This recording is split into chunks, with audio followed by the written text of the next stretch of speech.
we have a lot of concerns. Chief, you got any comments? No, I can say that the building itself is not secure. There are windows that are open, where the glass is not down. People can get in and out of the building. We get reports all the time, people are going in and out of there. I've instructed officers not to go in there at all because I'm concerned about their safety. I'm concerned about the safety of anyone that would go into that building. And I have an issue with it. So the fence does not go all the way around the building, just parts of the building. Yeah, I think Alex is in charge of this maintenance of the existing properties. I think I'm going to ask him to talk to you and see what we can do to really to secure this building. Well, I think it would help if the windows were secured and boarded up to the point where no one can go in there and break in. Okay. I understand that someone tried to call us over the weekend because they had observed someone go into that building. And I know that we did have a conversation probably about a year and a half ago when we had some kids go in and take out a couch. And at that point, you did give us authority to charge people with trespassing on the property. But in most cases, when we get a call that someone's in there, by the time we get there, they're gone. So we, in most cases, we don't do the wrong. Would you make One a more, let me just, go ahead. No, Go ahead. I have one more question. With regards to the acquisition of the property and whatever stipulations might have been afforded to you, whether the tax credits or the Historic Preservation Society, do you have to provide them with like a construction or project timeline? Oh, yes. Okay. And would we be able to get a copy of that as well? Of course, yeah. Okay. As soon as we start, I mean, we sign a contract with the operator, we provide the timeline, and we can share with the city as well. Okay. Yeah, actually, we needed to get the permit from the city, so of course you can know. I have one more question. This was back to the security. You can tell that the board is very concerned about, there's a safety issue here, and the chief has pointed that out too.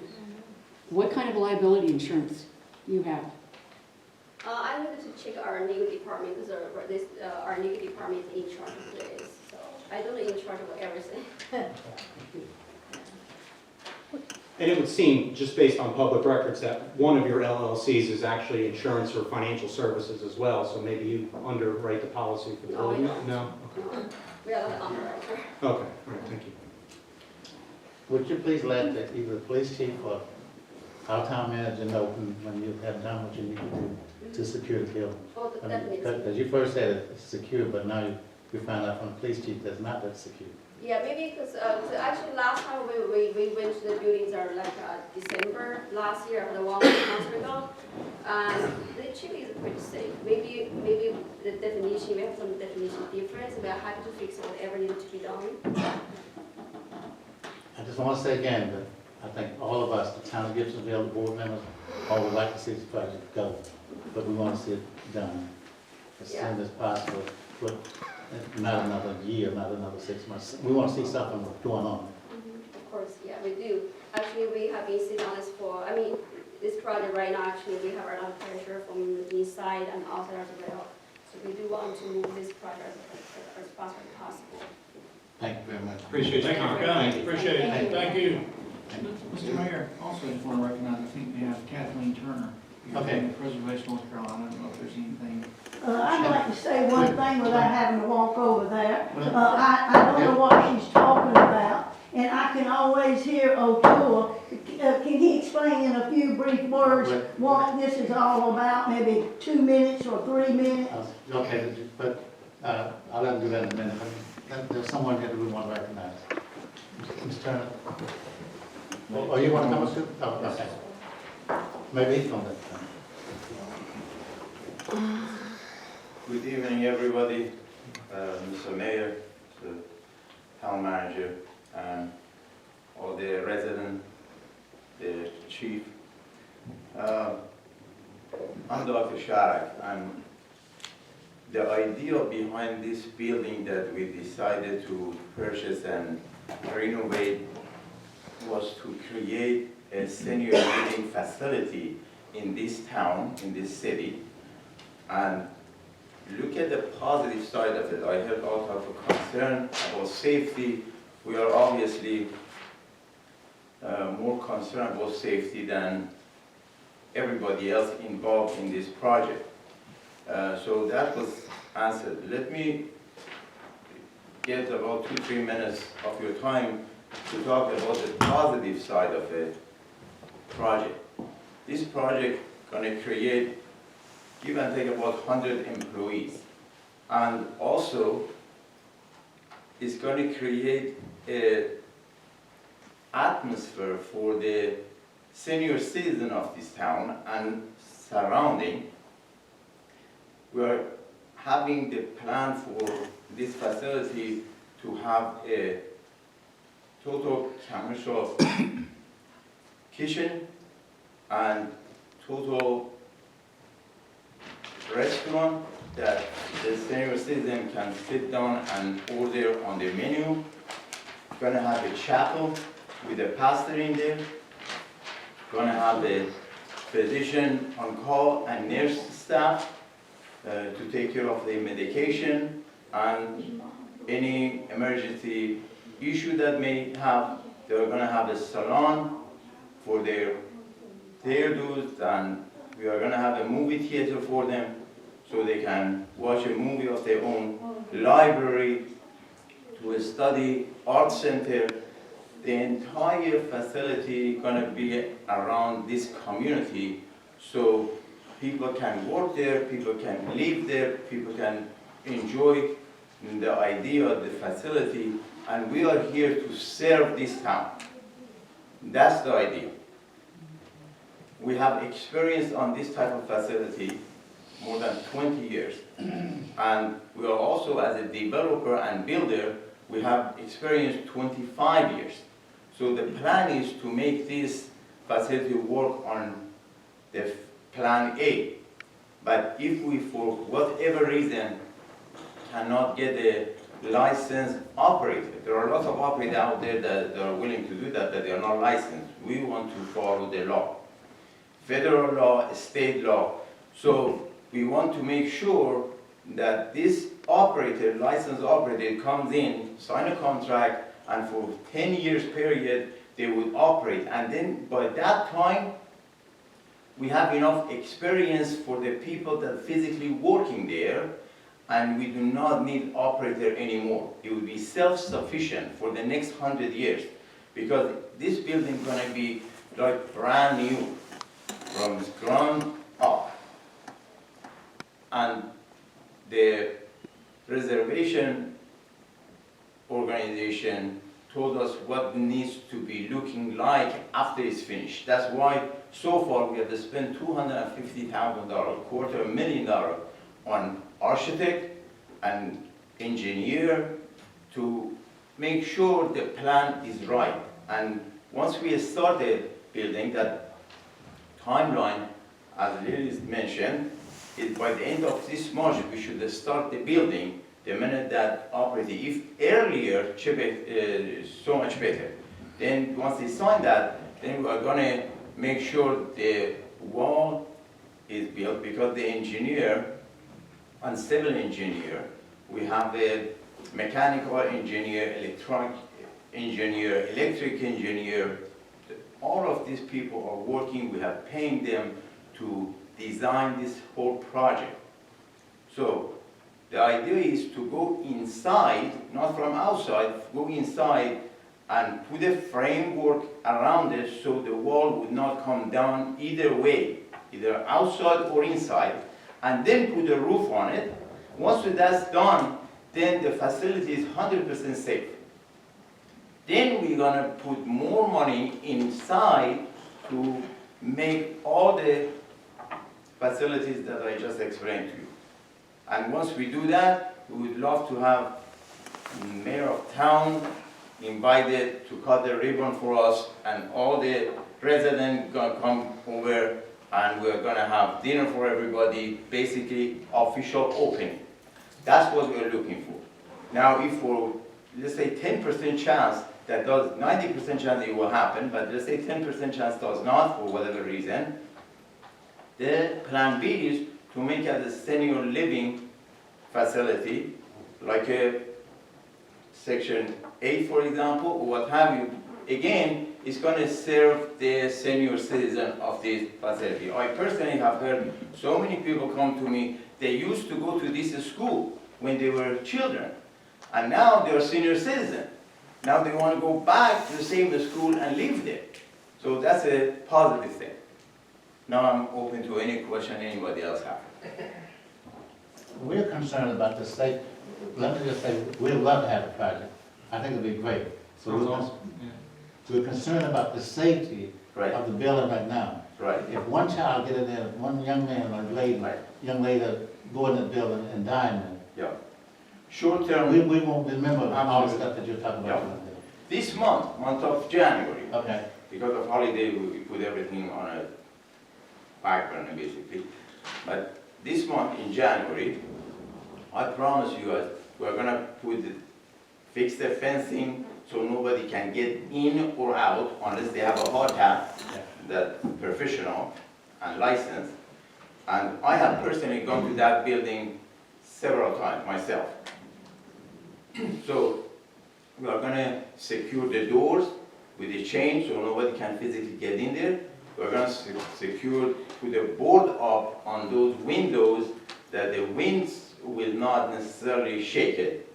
So physically, we are gonna secure the safety because of the, as you mentioned, because of the children, because of the elementary school and all that. We're aware of that. So once we do that, and that should happen in January.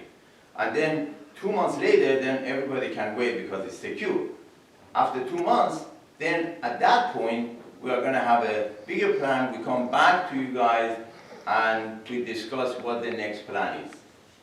okay. I hope that will answer your concern. Sounds good. All right? Thank you. Thank you, gentlemen, ladies. Thank you. Thank you. Ben, you have something?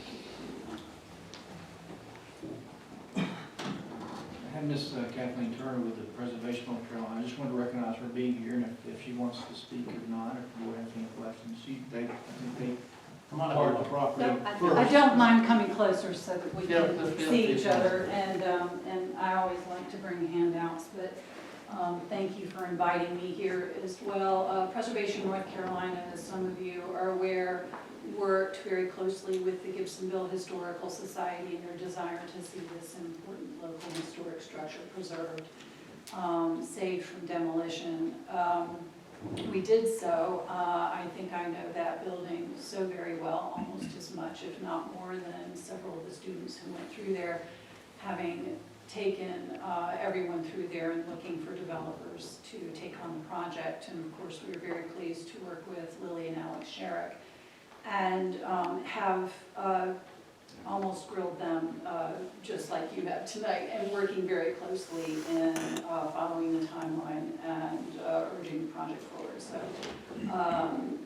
thank you very much for your thoughtful questions, and I really appreciate Alex and Lily coming out as well, and thank them for their thoughtful answers. And we have had this very discussion with them as recently as December also, and revisiting the time frame and their plans and coming up with a variety of strategies to see this go forward. So, having said all that, I brought handouts again. One of our magazines that shows a variety of projects and befores and afters, and I assure you that although it's difficult for many of you probably to envision this, Preservation North Carolina has involved itself with structures that are far worse off than this. I know it's hard to believe. But there is always a path forward with these structures. It's finding that developers with the vision and the resources.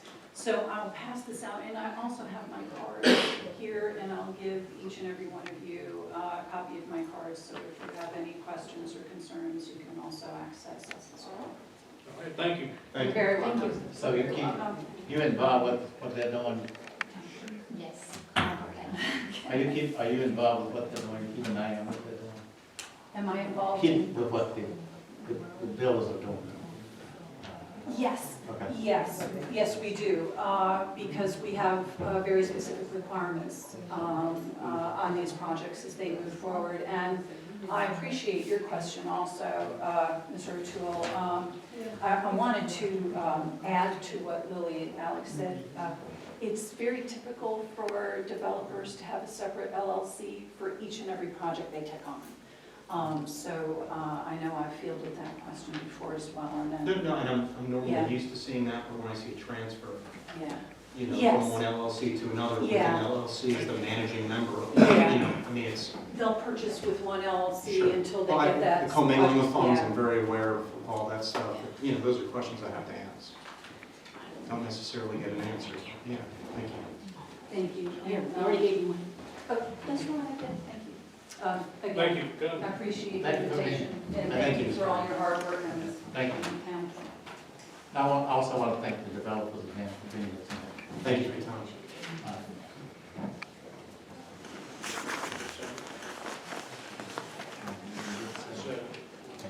Yeah, item number 7, appointments to the planning board, Mr. Thatcher. Thank you, Mr. Mayor. The planning board is recommending planning board members Patty Collins be moved from alternate member to a regular planning board member. And the planning board is also recommending the following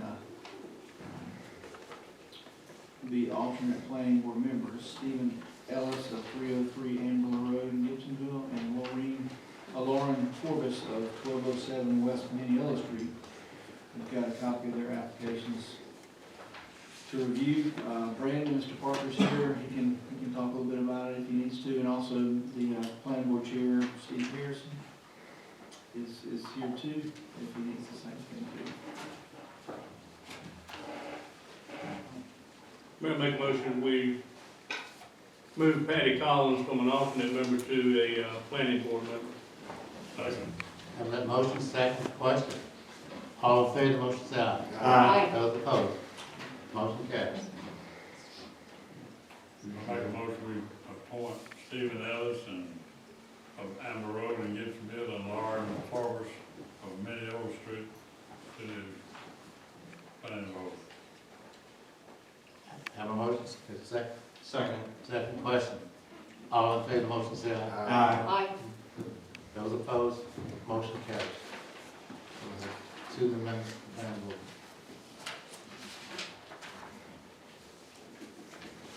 Those two will be as alternates. Yeah. Brandon, on assessment, where are we in terms of membership on planning board now? How many do we have and how many do we need? With those 2 new appointments, I'll have 8 members now. And how many should you have total? Our ordinance says I should have 5 regular members and 2 ETJ members. Okay, okay. So you'll see it most likely, but thank you.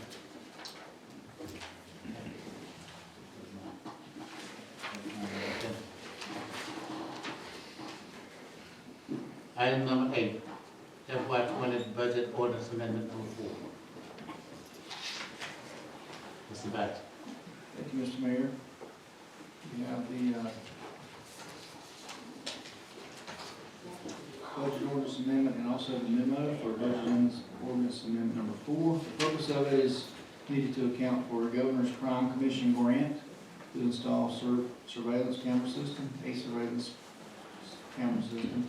Also for quarterly contribution from the Gibsonville ABC Board to the Police Department for community policing activities, and to account for state aid to the Gibsonville Public Library. That's 2 months allocation of a grant. It's a monthly grant that we get or receive from the Cultural Resources Department, and a donation to the Gibsonville Public Library.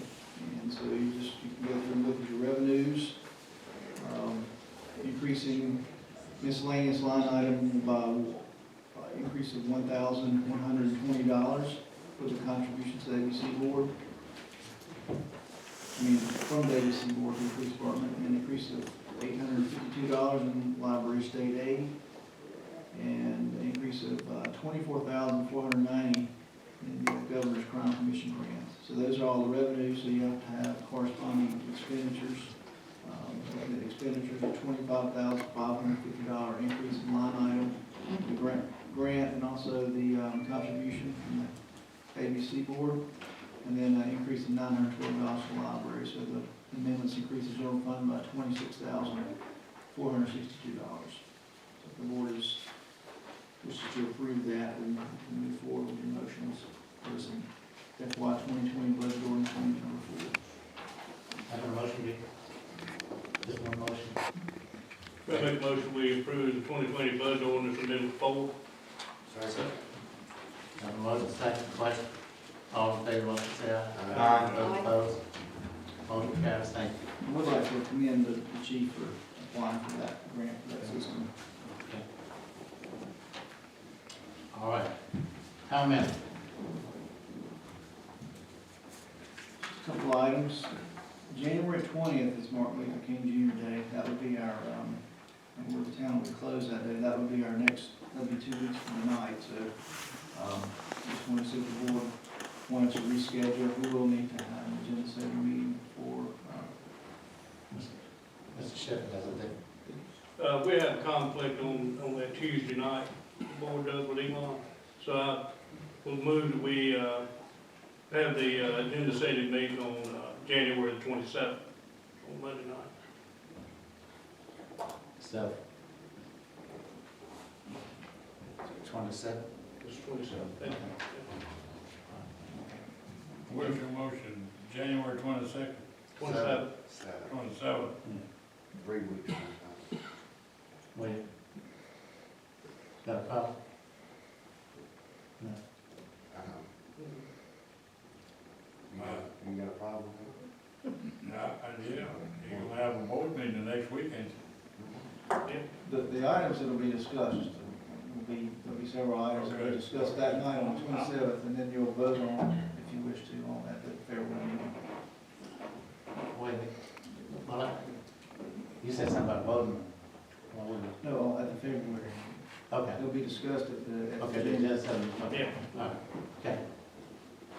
You all right with that? Yeah. Okay. All right, so You all right with what's up? It's fine. the next meeting would then would be 27th of January. Just want to let the board know that this week, I think, that the Springwood Avenue and Cedar Street waterline project, they should be mobilizing this week. I think we're told by the engineers. So we're excited about that project starting. It's probably going to take about six months potentially. So we'll start seeing things going up, and there'll be construction going on. I'm sure there'll be flags and a lot of activity and detours probably for Club Road closings at some point. And the residents are being notified, they're getting the I guess, door hangers and whatnot. Door hangers for everybody right now, and they'll be working one-on-one with the homeowners of that first year right now. I'm sure that's going along like it should. And the sewer rehab project is ongoing. They've been working on it for several weeks now. They're almost to the point where they're going to the outfall, right? They've done a lot of work already in the central town, right? They'll work in town, and also doing a lot of relining on the outfall already, so they still gotta do some now rehabs and a few other things, and probably half of the project will be done on the outfall. So won't be long, and hopefully they'll be moving on to the next phase of it.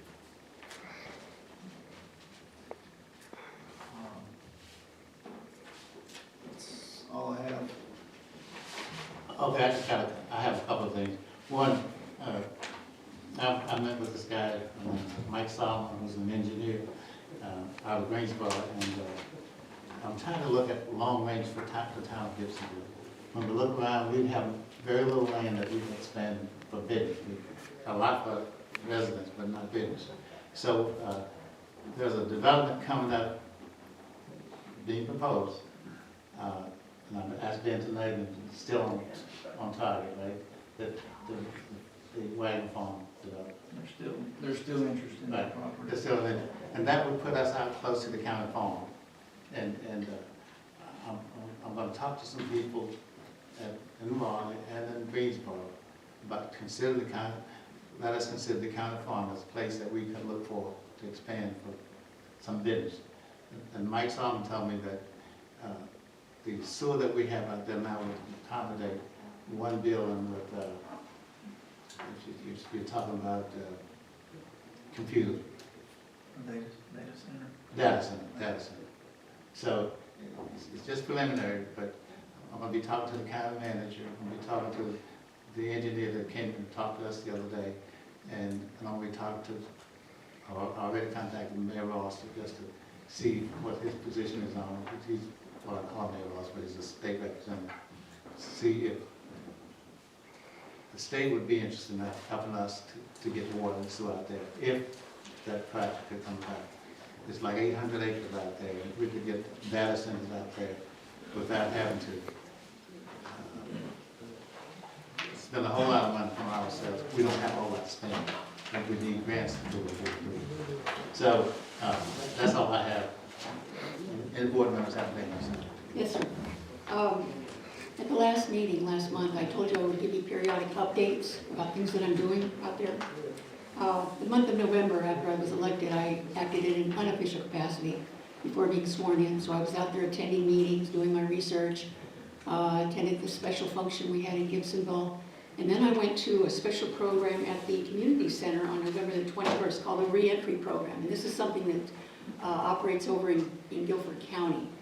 And Mayor Williams was there, Gibsonville Police Assistant Chief Rebecca Dixon was there, and there was one other officer, and his name escapes me. But very good program, very thorough, very encompasses a lot of parts. These are people that are incarcerated. They're placed at the Greensboro Detention Center, the High Point Detention Center, and as soon as they walk in, they're automatically enrolled in this program. And this is to help cut down recidivism. I mean, it's got all the moving parts, I think, that are needed. You know, they need jobs, they need job training, they need housing, childcare, substance abuse counseling, mental health counseling. All of that is included in this program. Unfortunately, they don't have this in Alamance County, and I thought, well, the last time I ran into one of the Alamance County commissioners, he was very busy, he didn't have time for me, but I think this week I might be able to catch up with him, and I'm going to give him my copy of this and say, we need this here in Alamance County too. Because during that presentation, which was, Sheriff Danny Rogers out of Greensboro. Guilford County.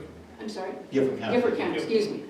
I did ask the question, what is the national recidivism rate and what is your rate? You know, since you're doing all this stuff, it sounds like a good program. He said that the national rate is 60 to 65%, and in Guilford County, it's 15% because of this program.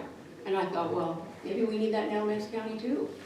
So I'm going to pass this along to Steve Carter, who's one of the commissioners over in Alamance County, and see what we can do. Now, after I was sworn in, I've been busy again doing what I need to do. The day after I was sworn in, I was over in Graham at the Business After Hours Chamber of Commerce event. And they have all kinds of events going on during the month. They have morning events, evening events, and I'm making it a personal mission to go to their events, promote the town, promote the businesses. I've also reached out to the Greensboro Chamber and would like to do the same thing. They have they've got a calendar of events. There's morning, evening, and every month I'm going to make sure I go to one event in each, here in Alamance, there in Greensboro, and try to get the word out. And I'm putting together right now a marketing message for the town, and I'm going to run it by Chelsea Dickey with Motley, who, by the way, I'm following up on the Motley study that was done last year, and their suggestion was that the town market these businesses. Every business does its own marketing, but their suggestion was that the town also needs to market these businesses. So that's why I decided to follow up on that suggestion. So after I get my my marketing message together, I'm going to run it by Chelsea Dickey. I'm also going to run it by the GMA, get their input, and then I'm going to run with it by attending these different functions, okay? When I went to that Business After Hours event, I also hooked up with the Alamance Visitors Bureau. There was a very valuable contact there. And I'm going to reach it over to Greensboro and find their counterpart from Greensboro there too, so I can connect with all 4 agencies. Now the only other thing, we had our mandatory, the new people that were, new person, myself, any elected official, new or re-elected, has to go through mandatory ethics training. And so Mayor Williams, Alderman Owen, Mark Shepherd, Alderman Shepherd, and Pro Tem Shepherd, and myself went through that training. That's mandatory, we have to go to that. But this month, at the end of this month, I'll also be going voluntarily to another training called the Essentials of Municipalities. And that's on a volunteer basis. I'm a real big believer in continuing education, so I will be going to some of their trainings, because Ben Franklin once said, an investment in knowledge pays big interest, pays big, dividends. So that's going to be one of my other things, my other goals. Other than that, just been trying to keep busy, research, do what I need to do on your behalf. Thank you. Thank you. One thing that I've heard from some citizens about having meetings with the doors open, with all the things going on. So after tonight, the doors will be closed. The chief, you can stand inside, but the doors will be closed so that if somebody, you never know what people are going to do. Somebody do come here, at least the doors closed, they can go open doors, put it in. Anything else? Motion to adjourn. Second.